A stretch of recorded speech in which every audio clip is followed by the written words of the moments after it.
오늘 우리에게 주시는 말씀 누가복음 22장 54절로부터 62절의 말씀 우리 한 절씩 한 절씩 교독하십니다. 우리 한 절씩 한 절씩 교독합니다. 예수를 잡아 끌고 대제사장의 집으로 들어갈새 베드로가 멀찍이 따라가니라. 사람들이 뜰 가운데 불을 피우고 함께 앉았는지라 베드로도 그 가운데 앉았더니 한 여종이 베드로의 불빛을 향하여 앉은 것을 보고 주목하여 이르되 이 사람도 그와 함께 있었느니라 하니 베드로가 부인하여 이르되 이 여자여 내가 그를 알지 못하노라 하더라. 조금 후에 다른 사람이 보고 이르되 너도 그 당이라 하거늘 베드로가 이르되 이 사람아 나는 아니로라 하더라. 한 시간쯤 있다가 또 한 사람이 정담하여 이르되 이는 갈릴리 사람이니 참으로 그와 함께 있었느니라. 베드로가 이르되 이 사람아 나는 네가 하는 말을 도무지 알지 못하노라 하고 아직 말하고 있을 때에 닭이 곧 울더라. 주께서 돌이켜 베드로를 보시니 베드로가 주의 말씀 곧 오늘 닭 울기 전에 내가 3번 나를 부인하리라 하심이 생각나서 네, 62절 함께 하십니다. 밖에 나가서 심히 통곡하니라. 아멘. 오늘 수요일 저녁에 이 기도의 자리로 나오신 성도 여러분들을 환영하고 축복합니다. 누가복음 강해를 지금 계속 여러분들과 함께하고 있는데 오늘 본문은 인류 역사상 가장 어두운 밤 주님께서 붙잡히시며 신문 받으시는 그런 현장의 자리입니다. 그리고 오늘 말씀을 기록한 누가가 예수님의 고난에만 초점을 맞추지 않습니다. 그는 카메라를 돌려 한 사람을 비추는데 예수님이 아니라 지금 베드로를 주목하고 있습니다. 여러분, 예수님께서 네가 오늘 닭 울기 전에 나를 3번 부인하리라 그랬을 때 베드로가 예수님께 뭐라고 얘기했습니까? 내가 주를 결코 떠나지 않겠습니다. 내가 죽으면 죽었지 주님을 결코 떠나지 않겠습니다 라고 얘기했던 게 베드로였습니다. 그런데 우리는 성경을 읽어보면 오늘 베드로가 어떻게 되고 있습니까? 예수님을 3번이나 그것도 3번이나 부인하는 장면을 넣고 있습니다. 오늘 이 본문은 베드로의 실패를 기록해 놓은 본문이기도 합니다.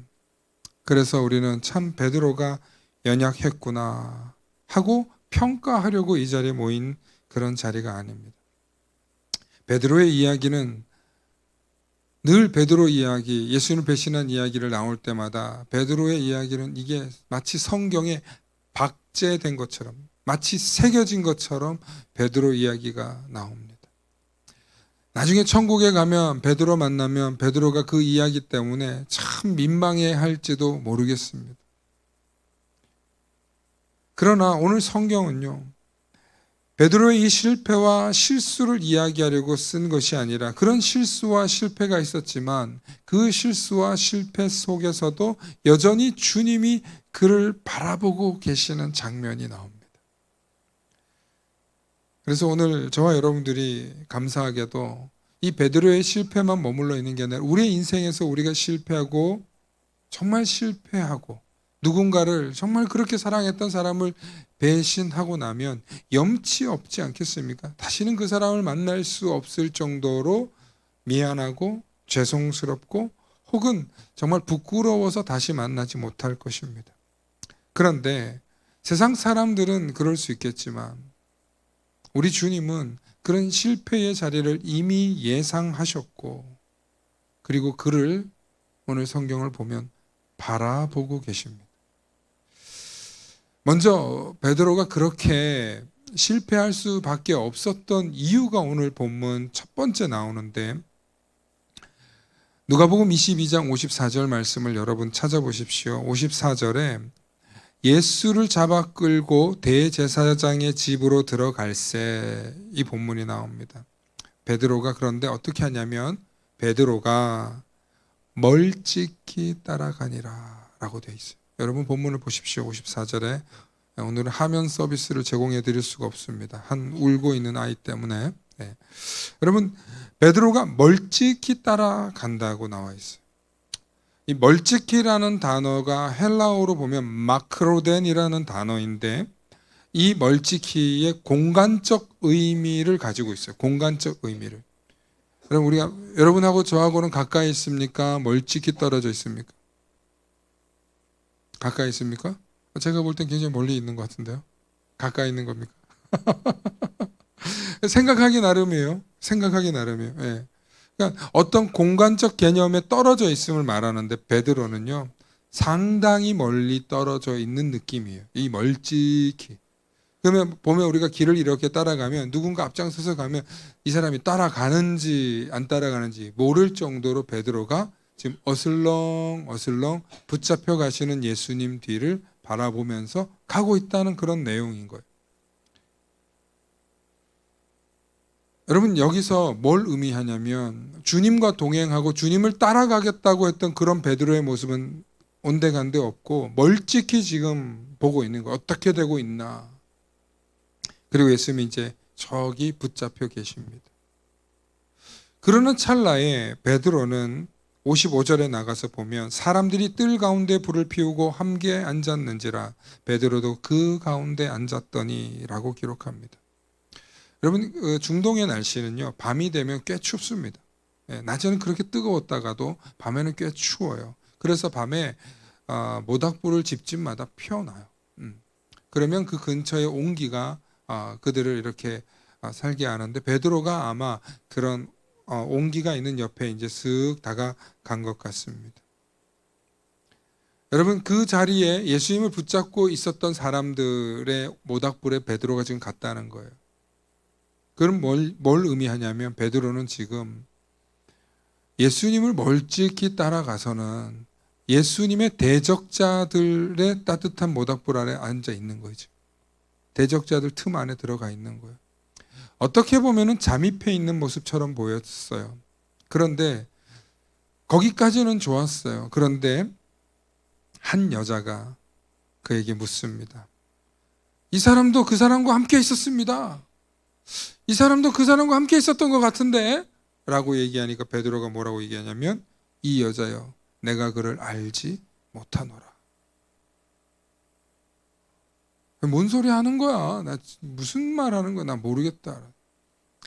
베드로가 어떤 사람이었습니까? 불과 하루 전날 밤 주와 죽을지언정 주와 함께 죽겠다고 했던 맹세는 온데간데 없이 힘없는 여종의 질문에 혹은 여종의 고발에 산산조각 나고 말았어요.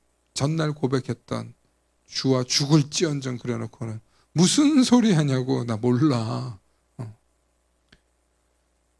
베드로의 이 장면에 보면 그것도 아주 작은 계집 여종의 한마디에 무너지는 사내 대장부의 결심이 무너지는 장면이에요. 인간이 얼마나 연약한가를 대조적으로 보여주는 사건입니다.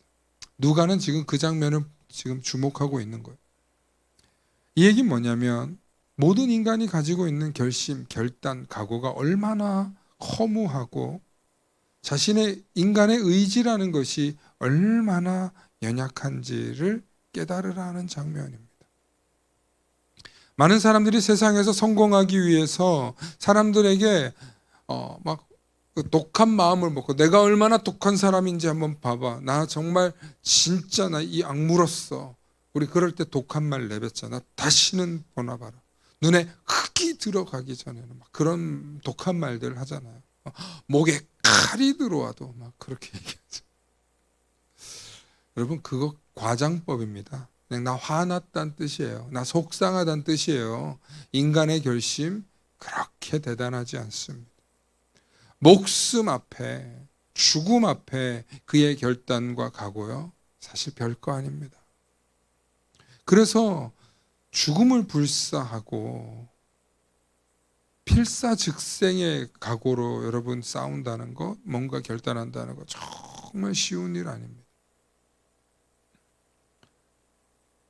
오늘 베드로가 그렇게 결단했는데 완전히 완전히 바닥나 버리는, 인간의 힘과 의지가 얼마나 연약한지를 보여주는데, 자신이 마지막 말을 내뱉는 순간 닭이 그만 곧 울어버렸어.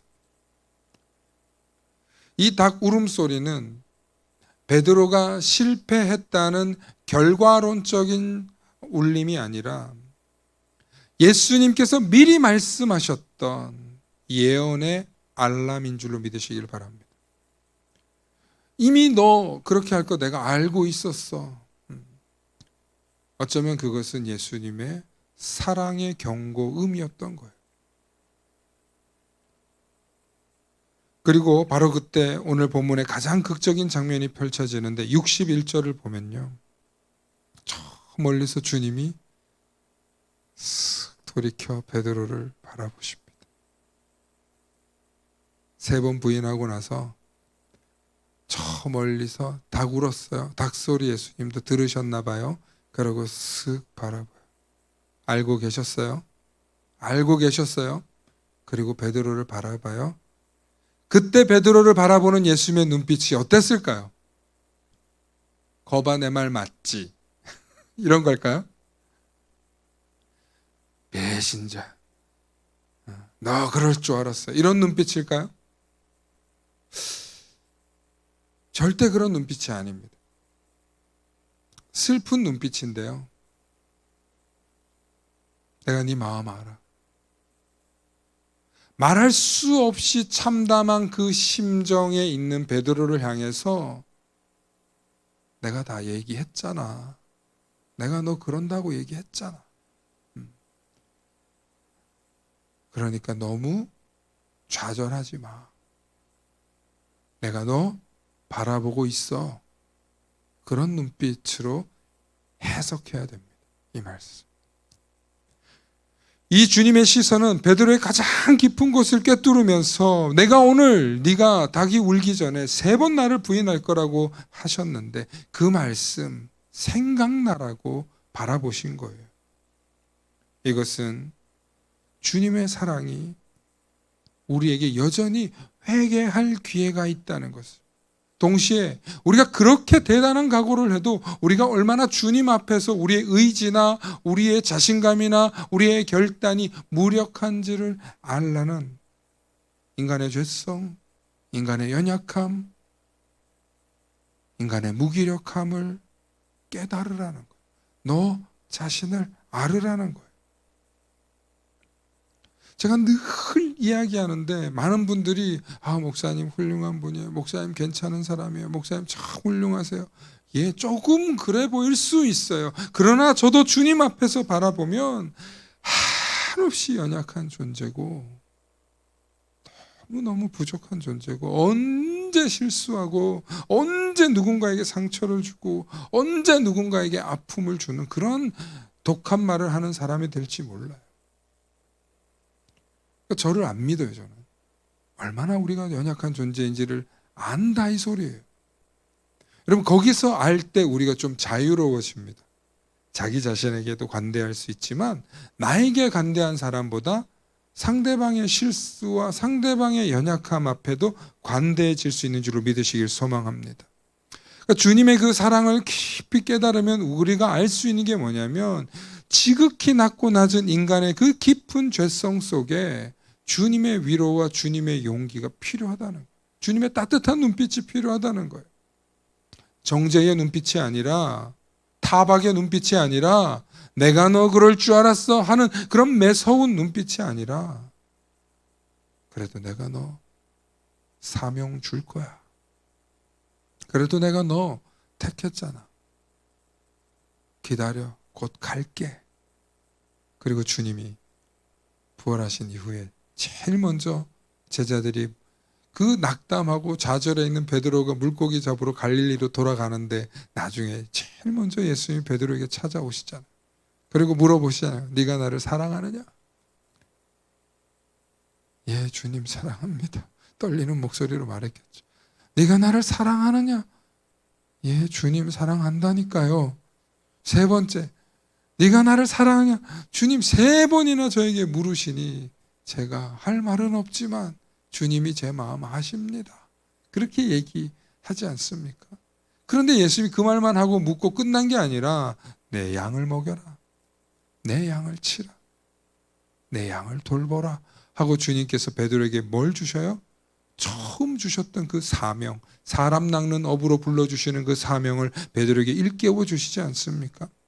이 베드로를 만나서 베드로와 얽힌 예수님과의 이 풀 스토리를 보면 베드로를 특별히 사랑한 이야기가 아니라 예수님은 한 인간이 이렇게 연약할 수 있지만 그를 바라보는 시선이 그에게 여전히 용기 주고 계시고 회개할 기회를 주고 계시고 그에게 주님의 사랑이 얼마나 큰지 깨달으라는 은혜의 메시지인 줄로 믿으시길 소망합니다. 이게 베드로와의 예수님의 사랑의 이야기입니다.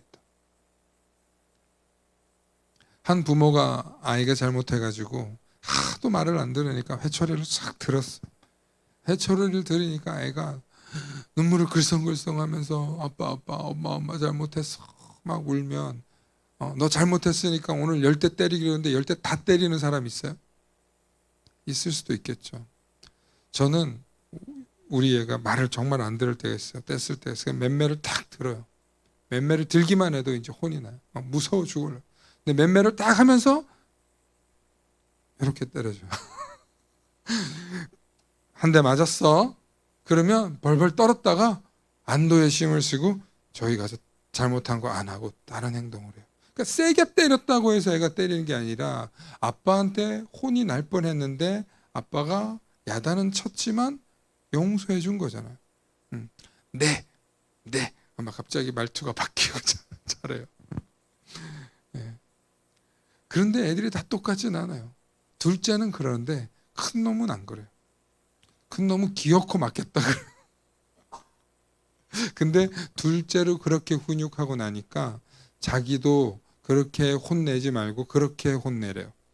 그렇게 혼내지 말고 그렇게 혼내를 이해하셨어요? 한국말이 참 어려워. 나도 그렇게 맞을 때가 있어도 그렇게 살살 때려달라 소리예요. 네. 매만 들어도 애들이 얼마나 기겁하는지 몰라요. 그런데 매를 들어서 사정없이 때리는 부모가 얼마나 마음이 좋겠어요. 대부분 안 좋겠죠. 그러나 오히려 한 손으로 매를 들어도 아이를 안아주는 부모의 마음처럼 하나님도 우리를 그렇게 바라보고 계시는 줄로 믿으시기를 소망합니다. 그런데 우리가 죄와 직면했을 때, 우리의 잘못과 직면했을 때 우리가 그걸 깨달아야 돼요. 하나님의 징계가 있을 수 있다는 걸 깨달아야 돼요. 하나님을 온전히 모시지 않고 하나님을 온전히 믿지 않아서 징계를 받기만 하는 게 아니라 하나님이 가르쳐 주신 대로 살지 못했을 때 우리에게 징계가 있을 수 있다는 거예요. 그럴 때 우리가 통곡하는 상황이 찾아와요. 사랑하는 성도 여러분, 베드로가 이 일이 있고 나서 주님의 시선을 받고 난 다음에 베드로가 어떻게 되냐면 밖에 나가서 심히 통곡하니라. 심히 통곡하니라. 어떤 신학자는 이 베드로의 통곡을 이렇게 해석해 놓았습니다. 그의 통곡은 자기 연민이나 후회의 눈물이 아니라 주님의 사랑 앞에 자신의 죄가 얼마나 추악한지 깨달았다는 뼈를 깎는 아픔의 눈물이었을 것이다. 베드로의 그 눈물은 자신이 얼마나 죄인인지를 깨닫는 눈물이었다는 거예요. 여러분, 하나님은 우리가 이렇게 상한 심령이라고 표현해요. 그거를 상한 심령이라고 표현해요. 혹은 거룩한 슬픔이라고 표현해요. 우리가 하나님의 사랑은 알지만 그 뜻대로 살지 못했지만 여전히 하나님의 사랑을 알고 하나님 앞에 죄송해서 하나님 앞에 회개하는 마음으로 천부여 의지 없어서 손들고 옵니다. 나 죽게 왔으니 나 용서하옵소서, 나 살려주시옵소서 하는 그것을 하나님이 가장 기뻐하시는 고백인 줄로 믿으시길 소망합니다. 그러니까 여러분, 수요일이든 주일이든 우리가 모여서 예배를 드릴 때마다 여러분, 세상에서 악하게 살았든 뭐하든 다시 돌아와서 우리 마음속에 주님 저는 이렇게 부족합니다. 주님의 사랑을 크게 입었음에도 불구하고 저는 이렇게 죄인입니다. 주님이 사랑이신 줄 알면서도 저는 그 사랑에 반응하지 못했고, 주님이 나를 용서해 주셨음에도 불구하고 저는 용서하지 못하고 사는, 여전히 미워하고 여전히 원망하면서 살아가는 연약한 존재입니다. 그러나 주님, 내가 조금이라도, 단 1mm라도 주님을 닮아가고 주님께 나아가는 그런 심령 되게 하옵소서. 여러분, 우리 그거 하려고 이 예배당에 나오는 줄로 믿으시길 소망합니다. 우리에게 중요한 교훈을 오늘 얻습니다. 여러분, 우리에게 통곡할 상황이 오거든, 세상이 떠나려 가라고 울고 통곡하는 상황이 오거든, 여러분 깨달으십시오. 그것이 누군가의 탓과 원망의 자리가 아니라 결국에는 우리의 잘못이고 우리의 죄 때문에 일어난 일이라는 사실을 깨달으시길 바랍니다. 아무리 다른 사람 탓하고 원망해봐도요, 결국엔 깊은 곳에 우리의 죄성 때문이라는 거예요. 그리고 그 죄성의 고비를 넘어설 때 비로소 우리는 주님의 시선을 마주할 수 있는 거예요. 그때 그 주님의 눈빛이 나를 사랑으로 바라보신 거구나.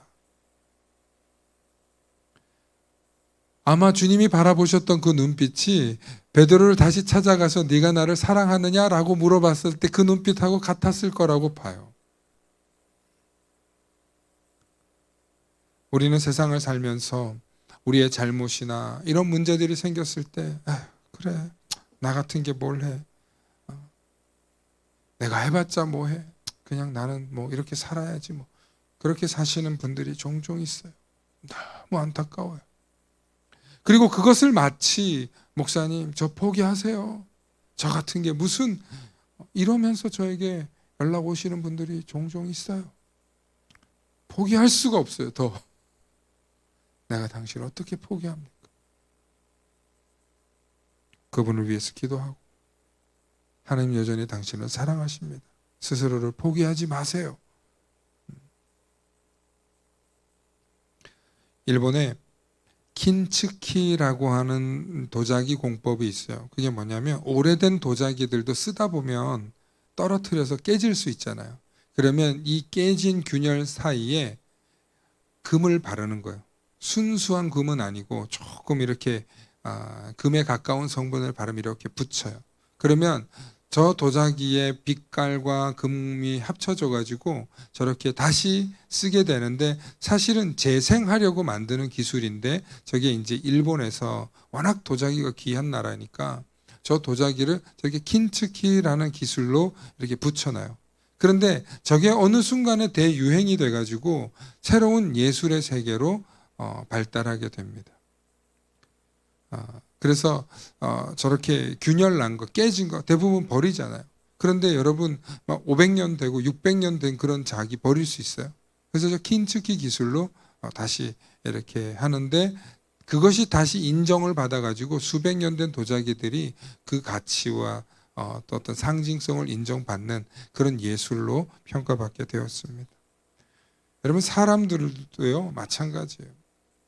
흠도 있고 잘못도 있는 사람이 정도 가요. 너무 완벽하고 깨끗해 보이고 거룩하면 사람들이 못 다가가요. 우리 옛말에 그런 말 있잖아요. 물이 너무 맑으면 뭐가 없다고요? 물이 너무 맑으면 물고기가 없다는 말이 있어요. 까마귀 노는 곳에 백로에 가지 말라, 이런 말도 있지만, 여러분, 우리가 너무 자기는 깨끗하고 나는 온전하고 나는 완전하고 나는 거룩하고, 교회에 가끔 그런 분들이 있어요. 제가 예전에 교회 학교 담당할 때인데 한 교사가 다른 교사들하고 완전히 안 지내요. 같은 반을 섬기는 분인데, 같은 중고등부를 섬기는 교사인데 안 어울려요. 왜 안 어울리냐면 난 쟤들하고 틀려가 있어. 그 마음속 깊은 곳에 엘리트 의식이 있는 거야. 나시린 같다고, 자기는 굉장히 거룩한 정결한 그리스도인이라는 생각을 갖고 있으시는 거예요. 사람들이 그분 옆에 못 가요. 여러분, 그게 옳은 게 아니에요. 저도 뭐라고 말을 못했어요. 워낙 본인이 분명하신 분이어가지고 실수를 웬만하면 하지 않는 분이기도 한데, 그 마음속 깊은 곳에 난 쟤들하고 틀려. 여러분, 주님이 우리 속을 더 잘 아세요. 우리가 누구보다 조금 더 나을 수 있어요. 사람이 객관적으로 비교하기는 어렵겠지만 사람이 어떤 부분은 누구가 나보다 더 나은 부분이 있을 수 있고 더 훌륭한 부분도 있고 좋은 집안에 태어나서 좋은 학교 나오고 좋은 거 먹고 자라고 예쁘고 더 잘생길 수 있어요. 그렇다고 해서 그 사람이 더 정결하고 더 깨끗하고 뭐 더 신실하게 산다? 저는 동의하기 좀 어려워요. 오히려 어렵고 힘든 환경에서 그 위기와 그 고난과 그 아픔들 혹은 그 상처들을 다 이겨내고 닦아내면서 지금의 삶을 살아내는 분들이 훨씬 아름답고 훌륭하고 멋진 것 같아요. 사랑하는 성도 여러분, 교회는요 부족한 사람들이 모이는 곳이 깊이 들여다보면 참 연약한 사람들이 모이는 곳이 그 연약한 사람들을 주님의 그 따뜻한 시선을 바라보면서 이 자리에 모여서 그 주님의 따뜻한 시선을 느끼며 돌아가는 거예요. 그래서 용기 내는 거예요. 심히 통곡하고 다시 돌아가서 다시금 세상에 나아가서 일어나고 나아가는 거예요. 그리고 새 힘을 얻어서 새로운 용기를 얻어서 그래, 그래도 주님은 나를 포기하지 않으셔. 그래도 주님은 나를 사랑하셔. 그런 믿음의 결단으로 여러분들 일어서실 수 있기를 소망합니다. 그리고 교회 오시는 성도님들이나 혹은 여러분들 속에서 실수나 좌절을 하시는 분들이 있으면 혹은 여러분들에게 실수하는 분들이 있으면 마치 여러분이 예수님이 된 것 마냥 막 용서해주고 그러지 마세요. 네. 큰 차이 없어요. 중요한 건 뭐냐면 그랬을 때 그냥 이렇게 눈 감아준던지 아니면 손 한번 따뜻하게 잡아주던지 여러분 우리가 바른 말로 똑똑한 말로 너 이거 잘못했고 잘못됐다고 딱딱딱딱 말하면 속은 시원할지 몰라요. 그런데 그렇게 말했다고 해서 그 사람이 달라지지 않아요. 안 바뀌어요. 우리는 부족해요. 부족하지만 주님의 사랑의 띠로 주님의 사랑으로 손잡고 한 걸음 한 걸음 나아가는 분들인 줄로 믿습니다. 오늘 이 자리에 오신 분들이 그런 믿음의 공동체 되실 수 있기를 소망합니다. 그리고 누군가 눈물 흘리는 분이 있거든 손 내밀어서 잡아주고 눈물 닦아주고 그래도 힘내라고 주님이 나도 사랑한 것처럼 당신도 사랑한다고 그렇게 등을 도닥여 줄 수 있는 저와 여러분들 되시길 소망합니다. 통곡하는 사람에게 거봐 너 그럴 줄 알았어 손가락질하지 말고 통곡하는 사람이 있거든 그렇게 우는 사람이 있거든 손 내밀어서 안아주고 등 두드려 주시는 저와 여러분 되시길 약속 그렇게 하실 수 있기를 그렇게 되실 수 있기를 기도하는 저와 여러분들 되길 소망합니다.